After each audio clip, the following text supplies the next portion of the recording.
Hi, I'm Matthias and I would like to show you the advantages of microdams in potato farming.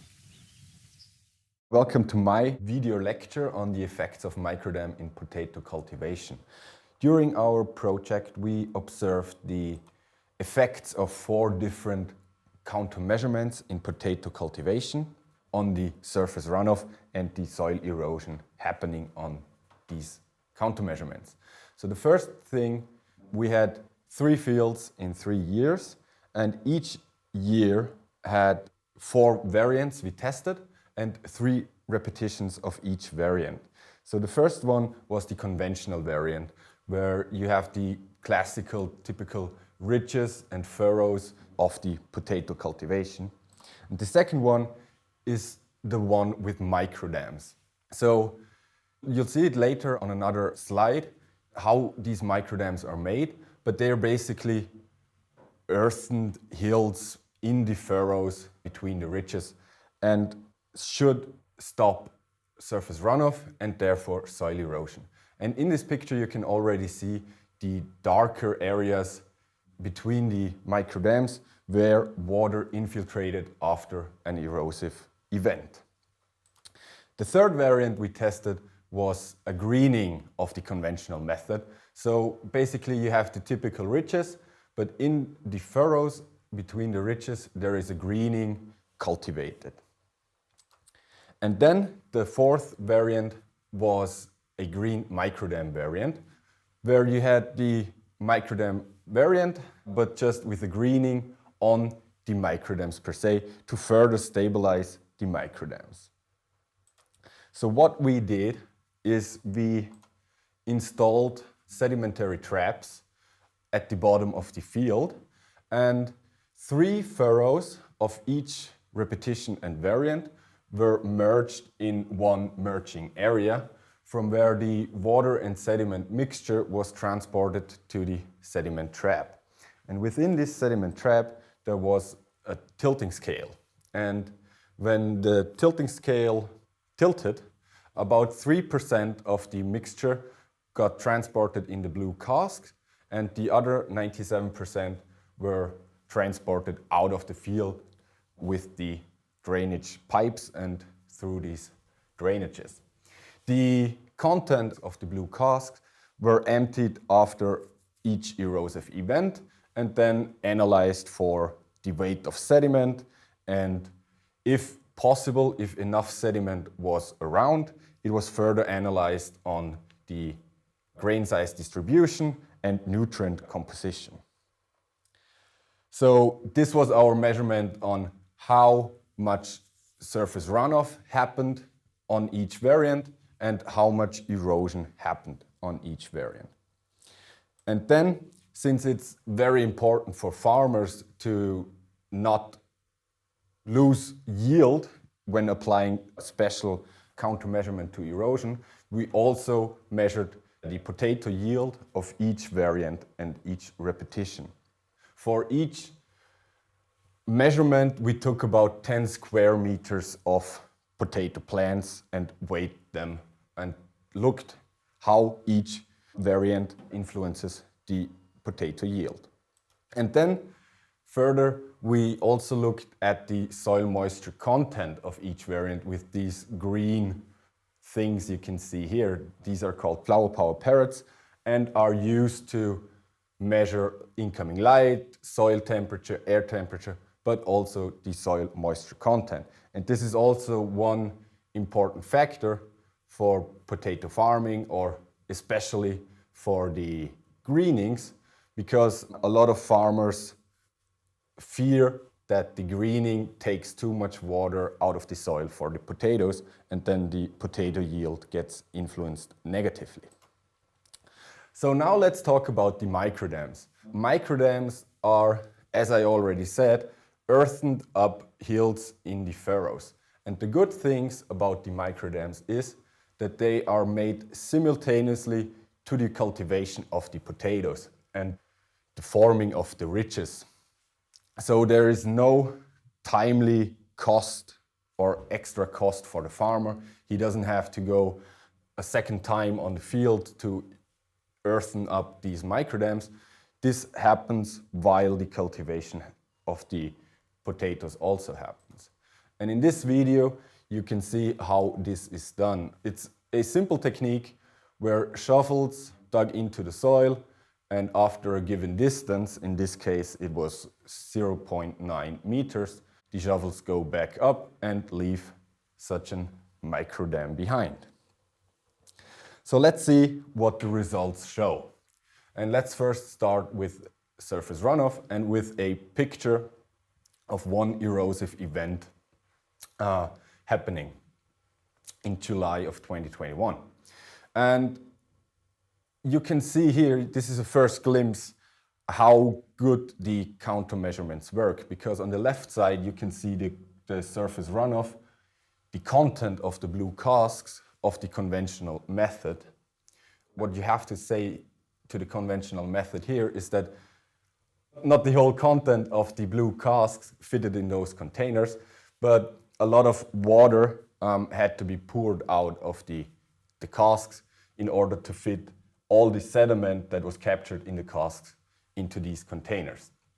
And you can see when comparing the conventional to the green conventional method that there is already happening a reduction in surface runoff.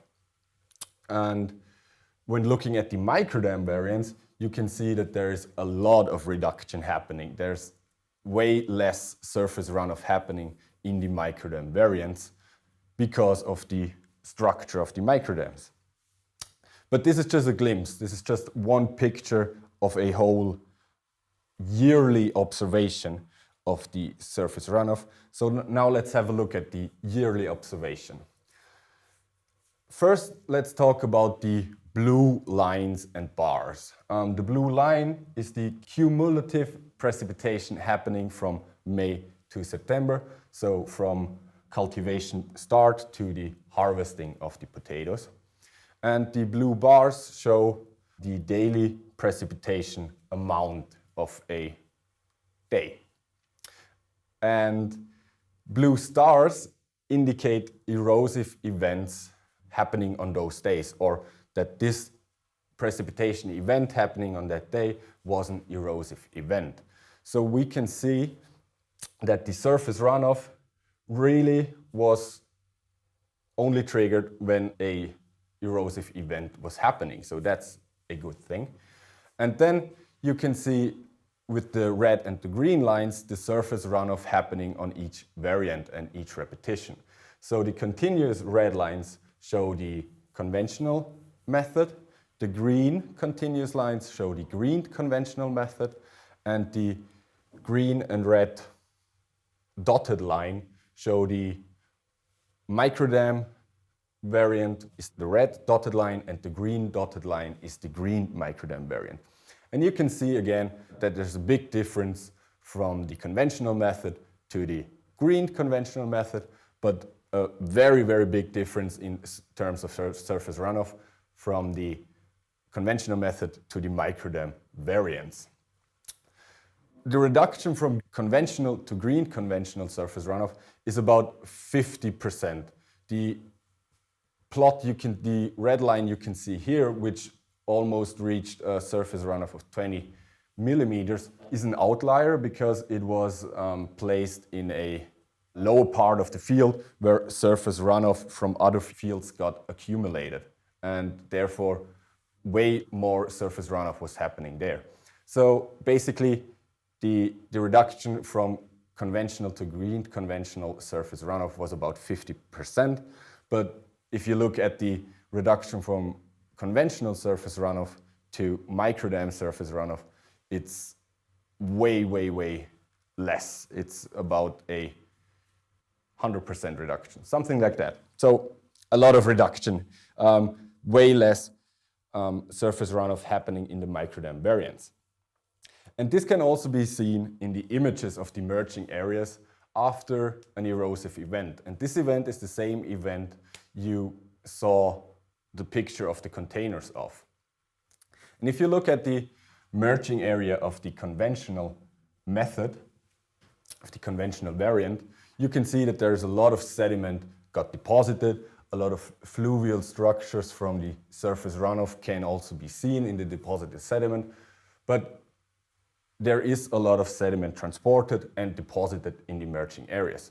When looking at the greened conventional method, you can't clearly see a deposition of sediment in the emerging area, but rather in the furrows of the emerging area. And it seems that the greening stopped some of the, or most of the soil erosion and surface runoff, and then the sediment deposited in the furrows of the greened conventional method. And when looking at the microdam variants, you don't actually see any form of deposition or form of fluvial structures in the emerging areas. So there's basically no surface runoff happening there. And one thing that has to be noted is that when the microdams stay intact through the growing season, the surface runoff and the soil erosion we measured was happening in this emerging area. So we didn't actually measure any surface runoff or soil erosion happening uphill from the emerging area because none of the surface runoff and soil erosion got transported all the way down to our emerging area. It all stayed at the hill, at their position in the hill where it fell down. And you can see here again that after an erosive event, the water between the microdams gets infiltrated in the field and stays in the field. So now let's have a look at the soil erosion results. And we can see that if we had the conventional method or the conventional variant planted on the whole field, we would have had a sediment yield of 2.54 tons per hectare. And with the greening of the furrows alone, we reduced the soil erosion happening to about 83%. So that's already a lot.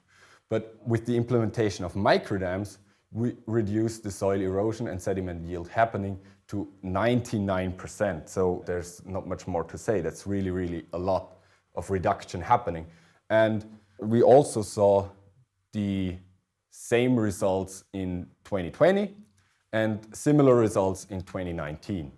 So our 3-year data also proves this image that microdams really, really are a great tool to reduce soil erosion. So now let's have a look at the soil erosion to surface runoff ratio. And as you can see here, all 3 counter measurements have a really good soil erosion to surface runoff ratio, with the green conventional and the microdam variants are basically on the same level in order to reduce soil erosion.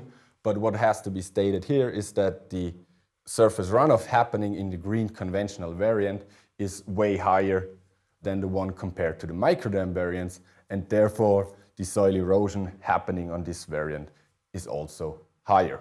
So now let's have a look at the soil water content. And as I already stated, there are 2 things we would like to investigate regarding soil water content. The first one being whether microdams lead to a higher soil water content compared to the conventional method.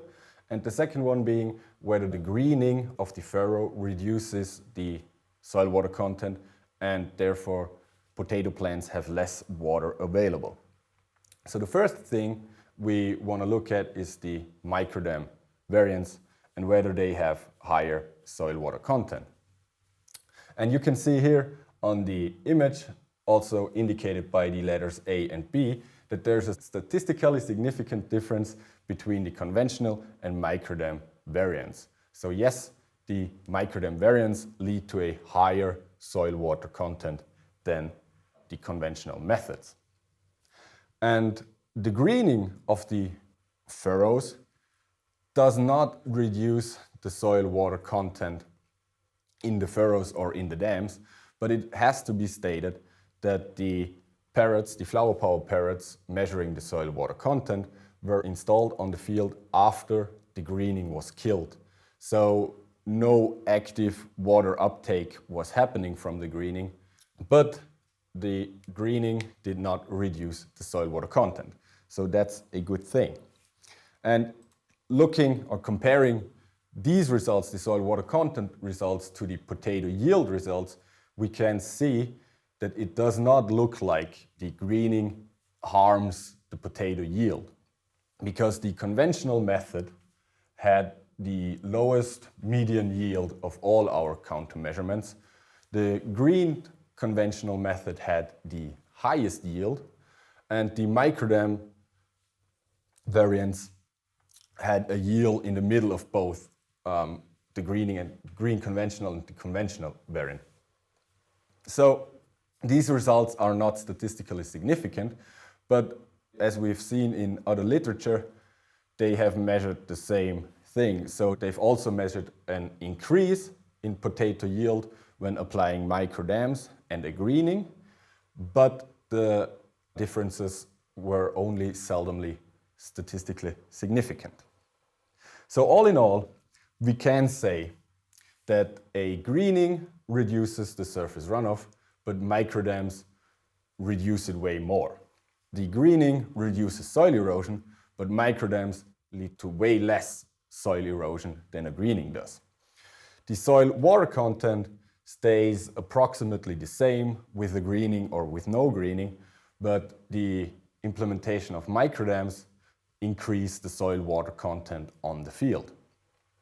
And the potato yield stays the same comparing the conventional method to a greening or to the microdam variants. There's no statistically significant difference when applying one of the countermeasurements, but data or other studies have shown that there's an increase, but not a statistically significant increase. So thank you for your attention and have a nice day.